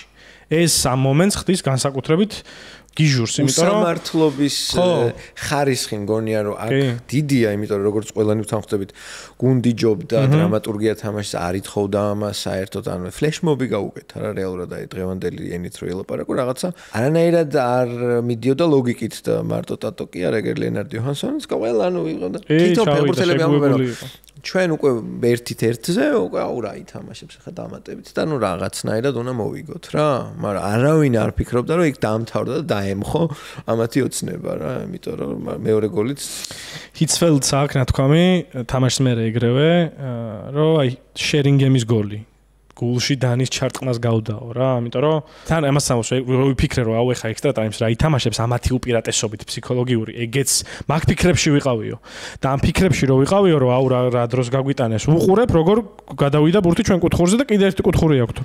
ოღონდ არც მაგას არ დაუშვია, არ ამბობს რომ კიდე გოლი გავა და ეს რომ მოხდა საერთოდ ნუ საერთოდ ის გული ჩამწლავა და ამბობს რომ მე კადრი არის თუ გახსოვთ უკვე ზეიმირუა და რომ შერბიან ესენი და ფერგიც შედის თავიდან ცოტა ზეიმობს და მე მიდის ეგრევე ჰიცფელდთან რომ რაღაცა დაამშვიდოს გაამხნევოს და ეგეთ ფრაზას ამბობს რომ ჰიცფელდი რომ თითქოსო აი ეგეთ შეტაბილება დამჭა რომ ფერგი ჩემთან მოვიდა და რაღაც დამამშვიდაო შერცხვენილი იყო ცოტა რომ მომიგო რა, ანუ ერიდებოდაო, ისეთი რაღაც მოხდა. აი ეგეთი შტაბილება დამრჩა. ბოდიში რო უხდი რომ აი ესე გამოვიდა რა, ვიცი რა მოგიდო.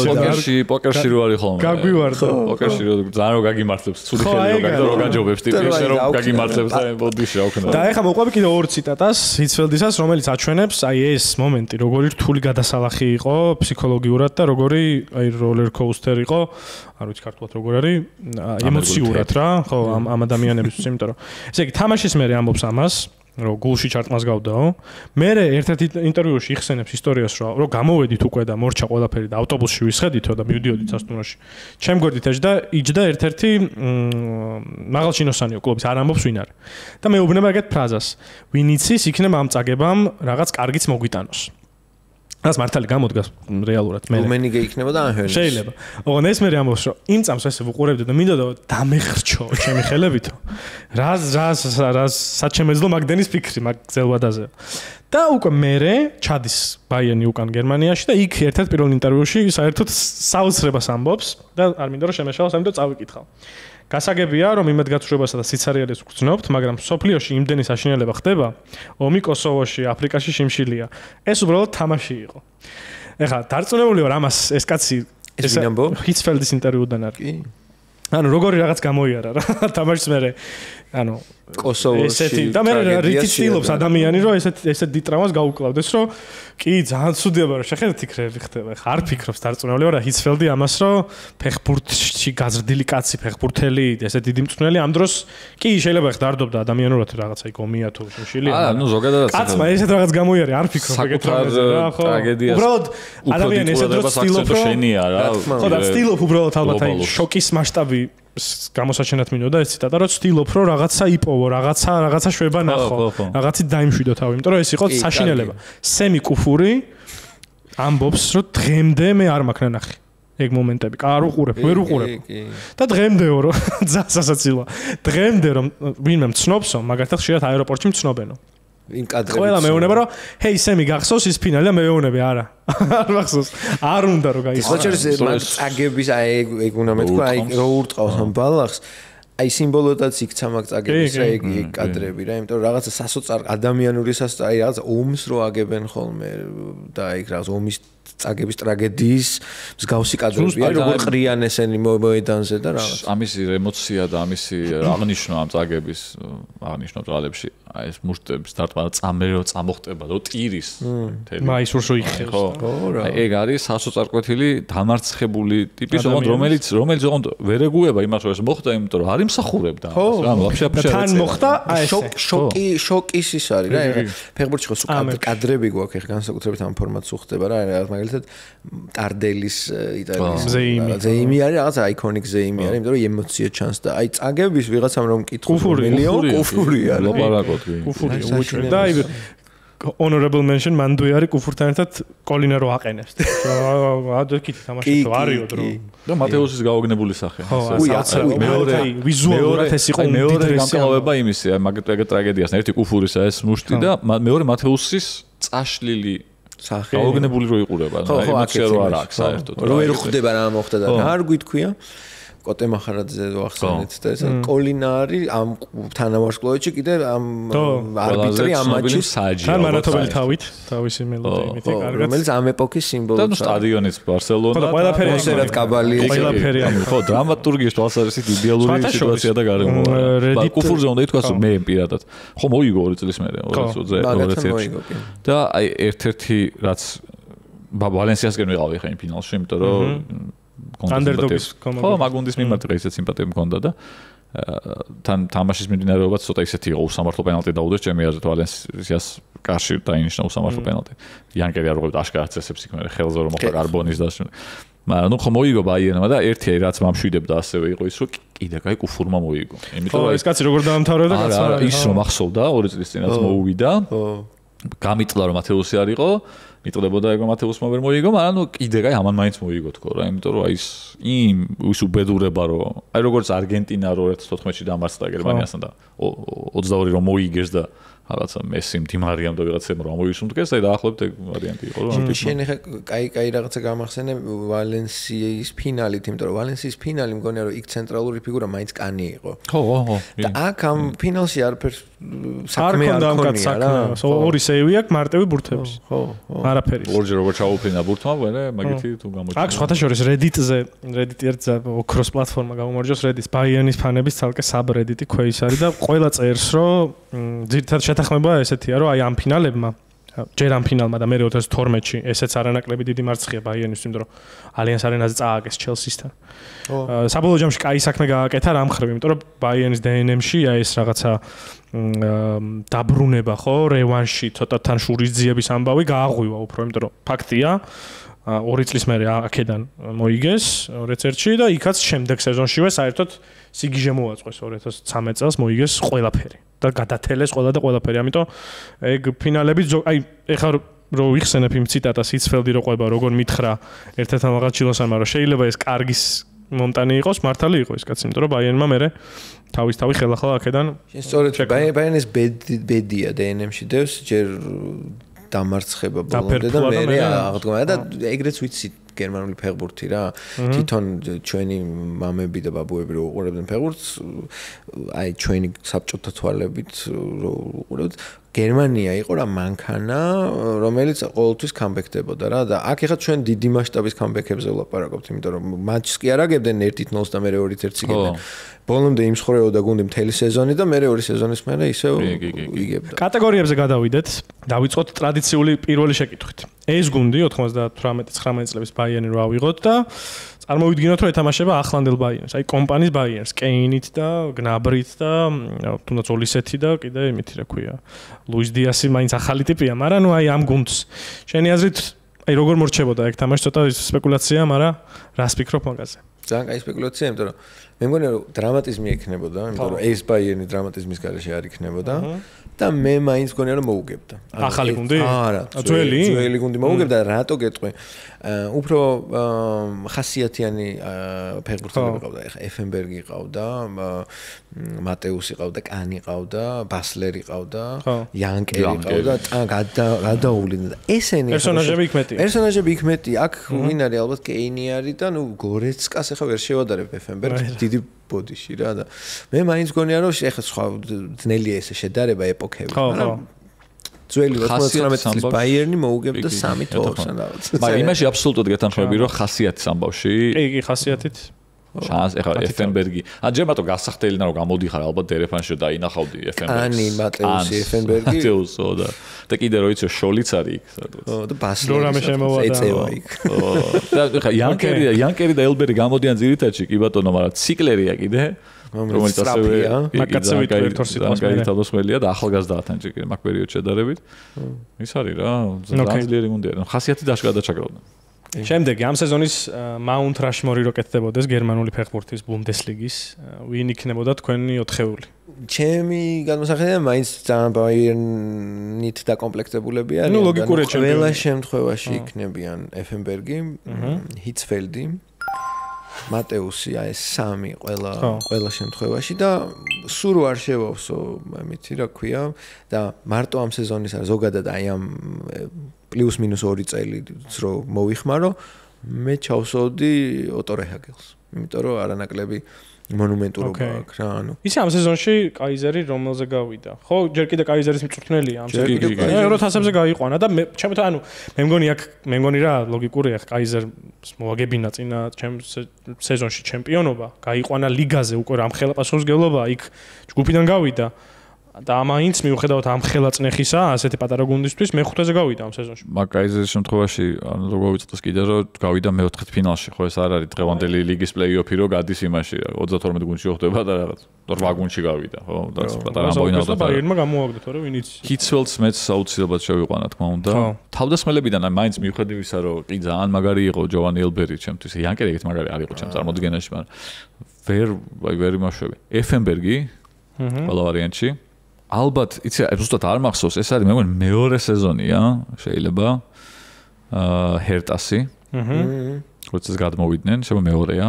და მესამე ადგილ მე მახსოვს ამ პერიოდში ჰერტასის აღზევება და ესეთ კარგი თამაში იყო შოკი. ანუ აბსოლუტური არ საიდან მოსული. მიიღოთ კაიზერსლაუტერნის მაგალითი ჰქონდა წინა წელს. და კარგი გუნდიც იყო ძალიან. ძალიან კარგი გუნდი იყო და მაგიტო მიხაელ პრეეცი აუცილებლად შევიყვანო, რომელიც ბომბარდირი გახდა და როგორც მახსოვს ერთხელ არ გამხდარა კიდე გახდა მერე მაინც სხვა გუნდებიდანაც მინდა ვინმე იყოს ულფ კირსტენი, რომელიც ძალიან დიდი თავდასხმელია რეალურად გერმანული ფეხბურთისთვის. და ამ სეზონშიც ბომბარდირობამდე ცოტა დააკლდა პრეცმა გაასწრო და რაღაცა დაუფასებელი ტიპია. ესე იგი ვინ არის შენი 4-ეული? ეფენბერგი, ჰიცფელდი, ჰიცფელდი, პრეცი და ულფ კირსტენი. ოკეი. ჩემი 4-ეული გამოიყურება ესე, საერთოდ სხვა ხალხი მყავს პრეცის გარდა. პრეცი მეც ჩავსვი, იმიტომ რომ ნუ ჰერტადან კაცი გახდა 23 გოლით ბომბარდირი. ეს ერთი. მე შევიყვანა ჯოვანი ელბერი, იმიტომ რომ ჯოვანი ელბერი არის ამ სეზონის გუნდის, ანუ ამ სეზონის საუკეთესო ბომბარდირია კარსტენ იანკერთან ერთად. 21 გოლი აქვს ყველა ტურნირზე. ოღონდ ჯოვანი ელბერი იტრამვებმა მარტში და მარტის მერე ვეღარ თამაშობს. ანუ თამაშების რაოდენობა Youngers მაგალითად აქვს თუ არ ვცდები 8-9 თამაშით მეტი აქვს ნათამაშები. და ელბერი მე რო ნახავ ამ სეზონის ჰაილაითებს რაღაცა თამაშებს, ძალიან მაგარია უკვე. მეორე სეზონია ეს ბაიერნში და რახან ეს ტრამვა ფინალი ვერ ითამაშა, პლეიოფში დააკდა გუნდს, ძალიან შეიძლება ბევრი რამე შეცვლილიყო და ამიტომ მგონია რომ დასაფასებელია ელბერის აქ ყოფნა და დავსვა. პრეცი ვთქვი. შემყავს ოლივერ კანი 15 მშრალად შენახული მატჩი ქონდა ბუნდესლიგაში მარტო. ლიგაზე კიდე პლუს რაღაც თამაშებშიც გოლი არ გაუშვია, მაგალითად არ გაუშვია კიევის დინამოსთან, კაირსლაუტერთან ორივე თამაში გოლი არ გაუშვა და ნუ იყო ცხადია ამ გუნდის ათეუსთან ერთად და FM-თან ხერხემან. სხვათა შორის რო ჩართოთ ბორუსიასთან ჰაილაითები ან თითლიანი თამაში ნახოთ ამ სეზონში შიდა ჩემპიონატში ვესტფალის სტადიონზე 2-2 მთავრდა ეს თამაში რებს აკეთებს იქ ბრაზდება რაღაც მომენტში იმიტომ რომ ეჯახება ჰაიკო ჰერლიხს და კარში აკეთებს და ახედან აქ უკვე იწყებს მერე კბენას მერე წიხლით კარში აი ძალიან ბრაზდება და ეგ არის ერთ-ერთი ყველაზე ესეთი დამახასიათებელი და კანზე არ გულაპარაკია არ შემიძლია რა თქვა რომელი შოლი იძახდა თუ რო გადავედიო ბაიერნშიო მიკვირდაო რა რომ გუნდი რო სადილობდითო ყველა რაღაც წვილდებოდით და ორ-ორ და კანი ყოველთვის მარტო ჭამდაო რა ანუ ხო წარმოგიდგენიათ რა ქარიზმა აქვს და ანუ მაგიდასთან ვერ ეკარება ვერავინ ვერ უბედავდა რომ რაღაც გუნდელი მოგიჯდეს და მარტო მაგიდა ქონა იქით და ჭამდა მე ჩემი ბავშვური თვალებით ჩემ წარმოდგენაში ვიხოთ იმის რომ ფეხბურთში მაშინ ბევრი იყო ეფენბერგი ბას ან ჩვეულებრივი ამბავი იყო როიკინი და ეს იყო გიჟი ანუ არანორმალური იყო ტიპი რა ოღონდ აი ცუდი გაგებით ყველანაირად იმიტომ რომ ეგ თამაში დორტმუნდთან ნანახი მაქვს ლაივში იმიტომ რომ ეგ მომენტები მახსოვს რა და ჩემი შოკირება და შოკი აი ამ ჰერლიხი რო მორბის და თამაშგარე რო ფიქსირდება და ეს რო გამორბის ბუცს რო იჭერს საჯერიმოს გარეთ იმიტომ თამაშგარე და ფეხს რო არ იწევს ქვემოთ და მოკლა უნდა ის ტიპი ესე გაიწევა და მაისურზე უკვე ნომერზე გაეხახუნება იმით კაცოებით და პლუს ამ სეზონში არ იყო მერე იყო მე მგონი ჰანზასთან არის თუ ვაცებ როსტოკში გოლი რო გააქვს ხო მუშტები თუ გოლი რო ტირის მერე რო აგდებენ და რო ტირის აი სასაცილო კაცი ისეთი აბსოლუტურად რისი მოლოდი უნდა ქონოდა არ იცოდი ისეთი ტიპაჟი და მეოთხე ჩემი პიკი არის ეგეთი კაცი დავაფასე ვერდერის სეზონი. ვერდერმა მოიგო თასი, მართალია ჩემპიონატში ქვედა ნაწილში გავიდა ცხრილის, მაგრამ ეს არის მარკო ბოდე. მარკო ბოდემ ესე იგი თასი მოიგო და თან გახდა ბუნდესლიგის საუკეთესო ასისტენტი. 13 პასი გააკეთა. და მაგიტო ესეთ პატარა გუნდიდან თუ პრეცი ბომბარდირობით შევიყვანე, ვიფიქრე რომ ვერდერი არის პატარა გუნდია ხო? არა, პატარაში გულისხმობ შედეგებით. შედეგებით გულისხმობ. თორე ჩემპიონი იყო 4 წლის წინ ბუნდესლიგის მაგალითად. და 20-ში კიდე მოიგებს. ამ პერიოდში ვერდერი ტრადიციული გუნდია ძალიან. ხო და მარკო ბოდე შემოდგომაც გაია და ბოდე ძალიან მაგარი ფეხბურთელი იყო. სეზონის სტატები ქონდა კარგი, პლუს თავსდებდა და ესე 96-ზე ევროპის ჩემპიონია, მე 2002-ში ფინალისტი რო იყო გერმანია, მაგ დროსაც იყო ნაკრებში.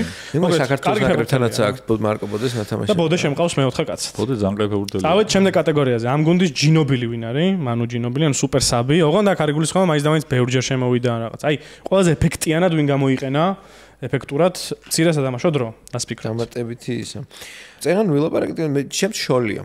შოლი, იმიტომ რომ რეალურად შოლი არ არის ხერხემალი, არ არის რაღაცა, შოლი არის დამატებითი ეფექტი რა, რომელიც აი ფინალში რო ლამაზად თავზე უგდებდა და კინაღამგმელი გახდა, აი ეგ იყო რა, ჩემთვის დამატებითი რაღაცა მე მიჭირა. ოკეი, დატო შენ რას ფიქრობ?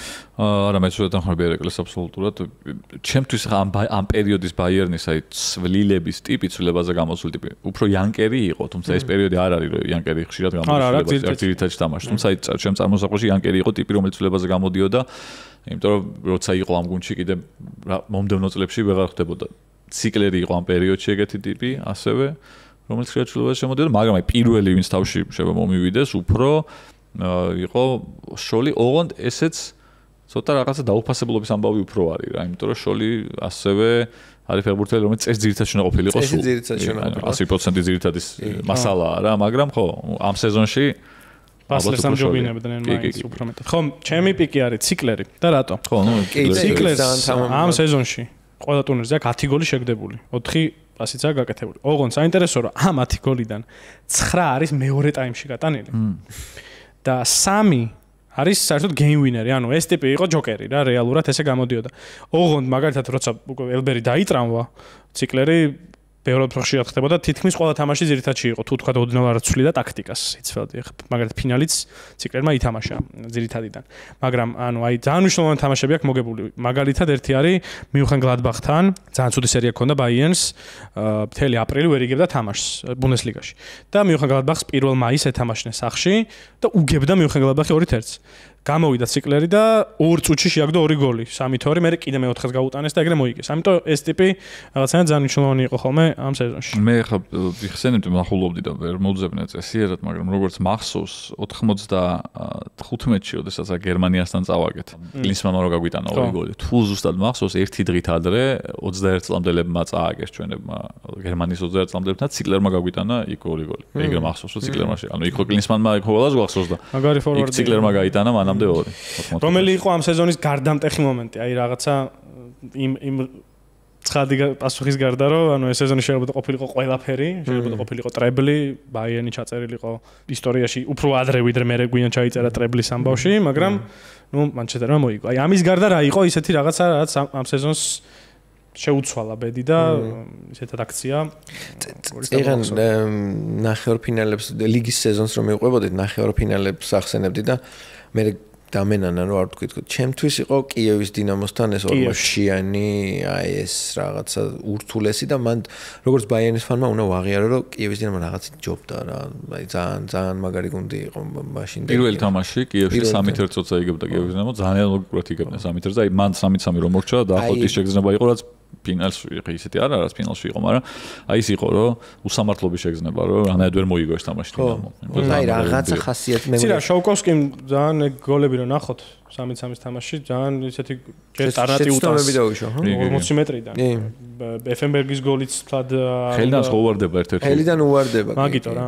ერთი მოკლედ ეგ ალბათ. ჩემთვის ალბათ ბარსელონასთან ის 2 მატჩი რა, რომელმაც გადაწყვიტა რომ ჯგუფიდან გავიდოდნენ და ბარსა ჩარჩებოდა მაქსიმდულის ჯგუფში. რთული მატჩები იყო ძალიან ბაიერნისთვის ორივე, მაგრამ აი მაგ 2 მოგებით მაქსიმდულის ჯგუფიდან გასვლით უკვე სერიოზულ განაცხადი გაკეთდა იმაზე, რომ ტრიბლზე წავიდო და გუნდიდან მაშინ ბევრჯერ გვითქვამს გადაცემაში და ისე თუ ტრიბლი არ იყო ხშირი რა. დუბლიც ძალიან იშვიათი იყო ტრიბლი. მაშინ ძალიან იშვიათი ამბავი იყო, რომ 3 ტურნირი მოგეგო ერთ წელიწადში ძალიან იშვიათად ხდებოდა და ბაიერნი ამისკენ წავიდა ძალიან თამამად სწორედ აი ბარსასთან მოგების მერე რა, 2 მოგების მერე, უფრო ორივე თამაში ვიტყოდი ერთს. ნუ ჩემი ვარიანტები ერთი ბრონბისთან წაგებაც არის, იმიტომ რომ დაისტარტა რომ აი მოიცა რა ხდება ცოტა გამოგვიძების ამბავი იყო პირველი თამაში აუთსაიდერთან წაგება და რაღაცა მერე სხვა შორის ჰიტფელდის ვერსიაც ეგ არის მაგას ამბო კი ასე რომ შენ და ჰიტფელდი Great minds think ხუმრობთ გლადბახთან წევა რომ მოუყევი ეგეც მნიშვნელოვანი ამბავი იმიტომ რომ ბუნდესლიგაში ცოტა აი აპრილი იყო ძალიან ცუდი რომ ნახოთ ერთ თამაში მოიგეს სულ 5-დან დანარჩენი წაგება ფრე და შეუდგა ცოტა წყალი ამ სეზონი როგორ მორჩება მაგრამ გლადბახთან გამოვიდნენ 1 მაისს და მოიგეს ეს თამაში და ნუ ალბათ კიევიც, მაგრამ აქედან მაინც უფრო ჩემი აზრით ბუნდესლიგა მაინც მარტივად რახან არის მოგებული. გლადბახის მოგებას გადავწევ და ბრონბისთან წარგებას დავტოვებ, იმიტომ რომ ხო ანუ დანიაში ამ გუნდს ყველა მოუგო მანჩესტერმა საერთოდ საშინელი ანგარიშებით მოუგო, ბრარსამაც მოუგო. და ნუ არ იყო წასაგები თამაში. ამ სეზონით ვინ მოიგო?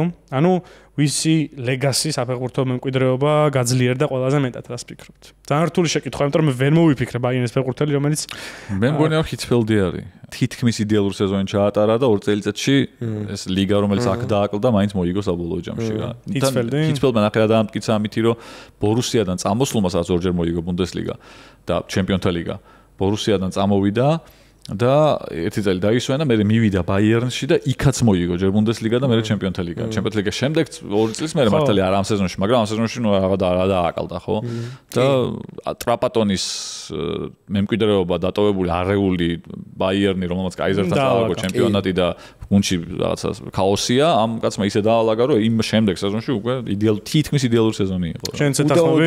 არა, სხვა შორის მე ძალიან აფიქრი წლების ეფენბერგი არის ჩემთვის ამ სეზონის მთავარი დაკამბექება გამოვიდა. დაკამბექება როგორც პიროვნულ დონეზე, ანუ რაღაცა ვებხვის დამხატავი ტიპი იყო თავზე რაღაც გოიმობებს აკეთებდა რა და ხულიგანი იყო მართლა ვებხვი დაიხატა კეფაზე წარმოიდგინე აი ეგეთი ტიპი იყო რა და ხულიგანი იყო ეს შუათითის ამბავი ვახსენეთ წეღან აი საბოლოო ჯამში ლეგენდა და არ იყო შემდგარი ამ სეზონამდე რა იმიტომ გლადბახში თამაშობდა იმიტომ გლადბახში თამაშობდა ბაიერნში იყო იქიდან წასული იყო მოკლედ კარგ ფეხბურთელად ნამდვილად ითვლებოდა თავისი ხულიგნური ისტორიებით და აქ რაც გააკეთა თავისთავად ხელში აიყვანა და ჩამოყალიბდა aggressive leaders რასაც ეძახიან შექმნა თავისი თავი როგორც პროფესიონალი როგორც ლიდერი და სხვა შორის არის ეგეც ამბად რომ შეიყვანა გასახდელში ამ სეზონის მერე წვრთნელის გარეშე გუნდი და ძალიან მაგრად ელაპარაკა და უხსნა რომ მე მინდა რომ დაუბრუნდე და მე მინდა რომ მოვიგო და აი ვალენსიასთან მერე უკვე თუნდაც იმ ფინალის გმირიც ერთ-ერთი არის კანთან ერთად და ჩემი აზრით აქედან დაიბადა ეფენბერგი რა ამ სეზონში. ოკეი, ერთსაც დავამატებ მოკლედ ეფენბერგზე ფიორენტინაში როცა იყო, პირველს არ ახსოვს ეს, ბატისტუტაზე რო არის ხოლმე სულ ლაპარაკი რომ ფიორენტინა რო გავარდა ჩაყვა სერია B-შიო, ეფენბერგი ჩაყვა. იყო სერია B-ში, მოაგებინა სერია B და მე წავიდა ფიორენტინა. ოკეი. წავედით ახლა ორ არასაფეხბურთო მე სერ ალექსი. ბაიერნის ფეხბურთელი არ ვიცი აქედან აი კი მოყვებით ორივე შეელობაში საინტერესო არგუმენტებია, მაგრამ სერ ალექსი გამ სეზონით მისი მემკვიდრეობა შედგა რომ ვერონი გამოცემ. ამ გუნდზე რომ ფილმს იღებდნენ, ვინ იქნებოდა რეჟისორი? თქვენი აზრით. თქვა. მე ვარ ძალიან ბედნიერად მომზადებული ამ პასუხს ამ კითხვაზე, იმიტომ რომ მგონია რომ რაღაცა კარგი მე დაგიწყობ ასპარეზს, იმიტომ რომ ვერავინ ვერ მოვიდა. ვერა, აბა მიდიჭერ შენ და მე მე. ეხა ეს რუბრიკა ხო ძალიან სუბიექტურია. არა, ეს არის აი ვის დაინახავდი შენ რეჟისორად. ხო და მე ფილმს ვხედავ უფრო და თან რეჟისორსაც თავისი ცინიზმით, დრამატიზმით, ბევრი ამაზე მეტი სისხლი არც ერთ ფინალში არ დაღვრილა, ხო? ტარანტინო უნდა იყოს და ინგლორიუს ბასტარდები უნდა იყოს ეს ფილმი, იმიტომ რომ რეალურად ბასლერი და ეფენბერგი და კანი ეგენი არიან და ჩემს ეგენია. კარგია. მე წავედი ცოტა სხვანაირად. რახან ამ სეზონში მთავარი ამბავი არის ეს ფინალი და თან ამ ფინალი კი არა 2 წუთი არა რეალურად მთავარი ამბავი. აი დროზე დავფიქრდი რომ რომელ რეჟისორს აქვს აი ფოკუსი ან ბევრ ფილმში თემა, აი რაღაცა ეს დროის ამბავი ნოლანს აქვს ეგ რა. თუ გაიხსენებ მაგალითად აი ტენეტი, სადაც დროს ატრიალებს, ენტროპიას ატრიალებს. თუ გაიხსენებ მაგალითად ბეტმენის მეორე სერიას, ბოლოში რო სცენა აქვს, ჯოკერი რო ატყუებს ბეტმენს, აი როგორ იწელება ეს რაღაც წუთები, რო ის სხვაგან მიდის, ეს დროის ამბავი, ინტერსტელარი, აი ოპენჰაიმერშიც მაგალითად თუ გაიხსენებთ იმ ბომბის გამოცდის სცენას, რაც რეალურად გრძელდება რაღაცა 2 წუთი, ხო? აფეთ 10 წუთი მიდის ეს სცენა, რაღაცა უდრამატულესად ხმას თიშავს. ძალიან მაგრაა გაკეთებული და მგონია რომ ნოლანსო დაავალო რომ გადამიღე ფილმი 99 წლის ბაიერნზე ამ მომენტს ისე გაგიკეთებს იმ თავის იოჰანსონის ლიფტში ჩასვლით სულშერის და ფერგის მორიდებული გამარჯვებით თუ რაღაცა ძალიან მაგარი იქნებოდა რა ამიტომ გამოუვიდო და ალბათ კარგია კარგი ფილმი მუსიკაზე ბენდს ვიტყვი უცებ მე ჩემ წარმოდგენაში რატომღაც რატო ასოცირდება ეს ბენდი ესე კავშირი თითქოს ერთმანეთთან არა აქვთ მაგრამ აი რეკლამა ახსენა ძალიან heavy metal-ი თქვა თლათ heavy metal-ი ნუ მეტალი უფრო კლასიკური თან ესე მეტალიკა მომდის თავში რატო ხასიათიდან გამომდინარე ეფენბერგის ბასლერის მათეუსის კანის ჰელმერის თუნდაც ამ ტიპების რა ჯოვანი ელბერის იანკერი მით უმეტეს კიდე აი ეს ტიპები იყვნენ ისეთი რომელთანაც ზიმეროკი უნდა გაერთიანდეს აშკარად ზიმეროკი ბევრი ბენდი მომივიდა თავში რომელთანაც აი გავავლებდი პარალელს ამ ბაიერნთან მაგრამ მეტალიკა იმიტომ რომ აი ამ პერიოდში 90-იან წლების ამ დროსთან მეტალიკა იყო სოფლიოშიც, მაგრამ თბილისში და საქართველოში რამე ბენდი თუ იყო პოპულარული, იყო ერთ-ერთი მეტალიკა რა, ძალიან პოპულარული იყო ახალგაზრდებში განსაკუთრებით. რეპი იყო პოპულარული და აი მეტალიკა. ადრე ნირვანა იყო, მე მეტალიკა და აი მეტალიკა მაგიტო მომდის თავში პირველ რიგში, რომ აი ამ 90-იან წლების ჩემი აღქმის ამ ბაიერნთან მუსიკა პარალელოდ ისმის რელოუდის ალბომია. კი, მეც ახლოს ვარ შენთან სიმძიმეში რა, ჟანრის სიმძიმეში. ოღონდ უფრო ბანალური ვიქნები და უფრო პოპ ამბავს. მეტალიკაზე ბანალური ვერ იქნები. ამშტაინი ცეცხლებით და დრამატიზმით და ცოტა სისულელეებით და თან სკანდალებით, იმიტომ რომ ეხანდელი რამშტაინის სკანდალები ხო ცნობილია და აქაც იყო რა. ხო არის მე გერმანული ბენდია. გერმანული ბენდი ვიცი დიტოტენჰაუზენ, მაგრამ ნუ აი ხო პარალელს ვერ ვავლებ ამ ბაიერნთან. ეგ შეიძლება ბასლერს ქონოდა ჩართული ცალკე, იმიტომ რომ ეგეთი ტიპი იყო რა. სეუდაზე უფრო წავედი ტრაგიზმზე და რაღაცა ყველაფერი რომ დაიმსხრა წამებში, ეგეთი ხასიათი უფრო აქვს ამ სეზონს რა. Radiohead-ია თუ? Radiohead-ი ტირი შეიძლება ამბობ იმ გადაცემაში, Radiohead-ის ტირილი სხვანაირი ტირილი. Radiohead-ის კაი ტირილი. Radiohead-ის ტირილი არის ყველაზე კარგი ტირილი. აი ნახე Radiohead-ის ტირილი. არის 2 წელიწადში ლიგა მოვიგეთ მაინც. ეგ არის Radiohead-ის სტილი. Coldplay სტილი არის რომ თავდააფერი აღარ არსებობს. ხო, Radiohead-ი მოდის და ასევე ეგ კატეგორია აღარ გამოვიტანე, მაგრამ მე როცა გამახსენდა რაღაც დროს, რომ აი გონია, რომ კამიურო წერს, რომ დღეს დედა გარდაიცვალა, ან იქნებ გუშინ. ცოტა ამ ფინალის მერე ბაიერნის ყველა ფანს შეიძლება ეგ ქონოდა, რომ ან წეღან წავაგე ეს ფინალი, ან გუთ რა არ ვიცი, ანუ აი იმდენად დიდი შოკი და ეგ აბსურდული რეალობა შეიქმნა 120 წამში.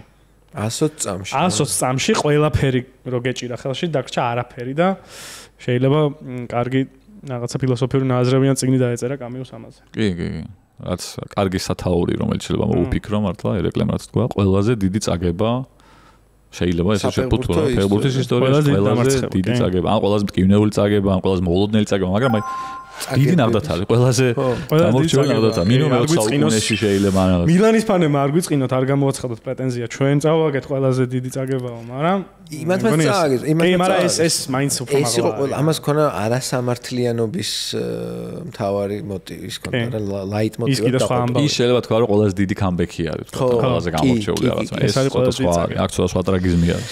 ძალიან დიდი მადლობა. ძალიან კაი გამოვიდა მე მგონი, ძალიან ვისიამოვნე. მადლობა სტუმარს, მადლობა ტატოს. მე თქვენს მითხარით მადლობა. ეთერს გარეთ. მადლობა დაში. ძალიან კაი. მადლობა. გამოიწერეთ ჩვენი არხი. აქტიურად კომენტარებში გითხარით თქვენი რჩევები, აზრები ძალიან გვაინტერესებს და შევხვდებით შემდეგ გადაცემაში. გადაცემისა ქუჩები არის ვიწყებენ. შტრუნს. კარგი.